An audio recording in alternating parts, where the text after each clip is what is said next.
Sarap.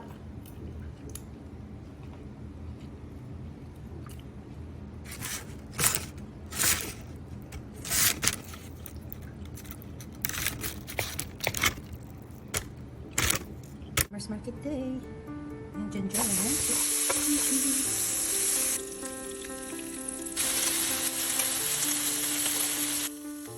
ang ating masarap na breakfast.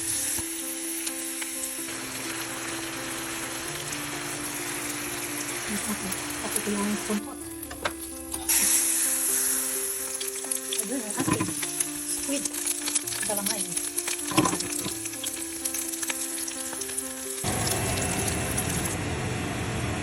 My fruit salad. Golden curly salad. 2 minutes. Perfect ang pagkaluto. Baked whiting fillet. Ayan. Ay, ayun.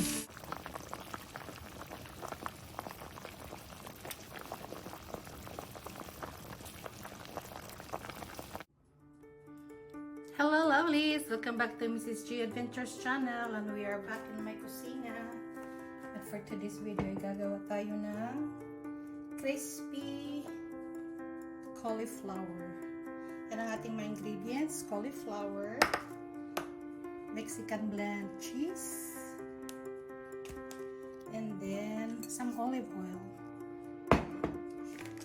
So I've seen this one on YouTube or somewhere. So, susubukan natin. So, first, maglagay tayo ng pistol sa baking sheet.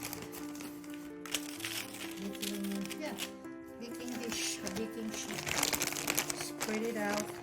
Kailangan ma-cover siya para pag mag-melt siya, magiging crispy. Hopefully, maging successful tong aking. We will not know until we try. So, try. Oh my goodness. Nahurot na niya ako ang cheese. Okay. Tapos, sunod na natin ang atong cauliflower. Na-blanch na nina ako. Tapos ako nang di pa ako gagamay. Pero nagkansyapon siya tubig. But, let's see what will happen.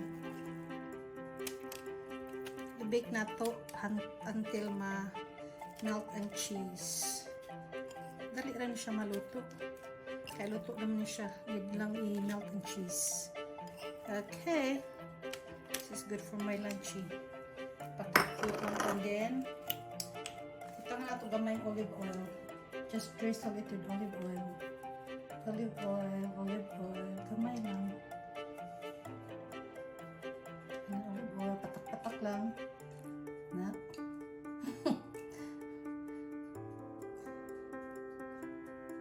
We will not know until we will try it ourselves. So, mamaya husgahan natin kung successful itong aking gagawin.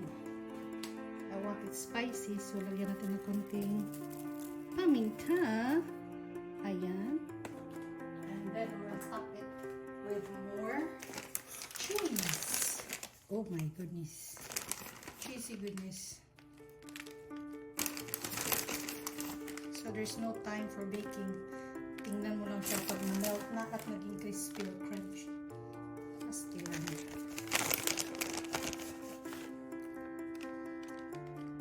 Sunod-sunod pa more. Sige. Nahulot ng cheese.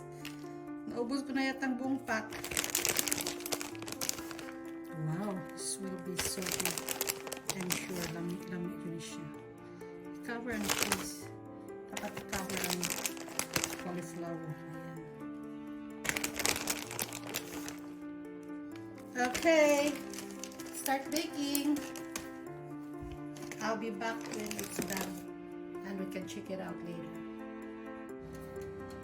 Ayan, malapit ang maluto ang ating crispy cauliflower. Sana crispy nga siya.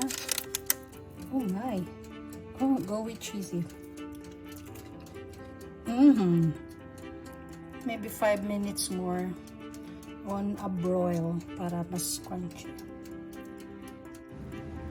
Luto na po ang eksperimento ni Mrs. G. Sana ay successful at crunchy. Ayun. Ilang muna natin siyang patuyuin. Mukhang successful naman. Wow! Look at the chewy. Goodness. I'll try this one first. Just listen to it.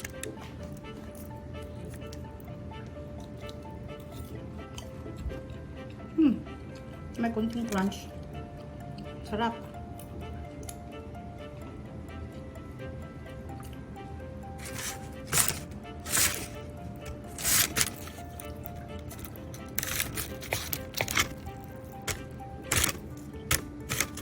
Tomato juice ang yan.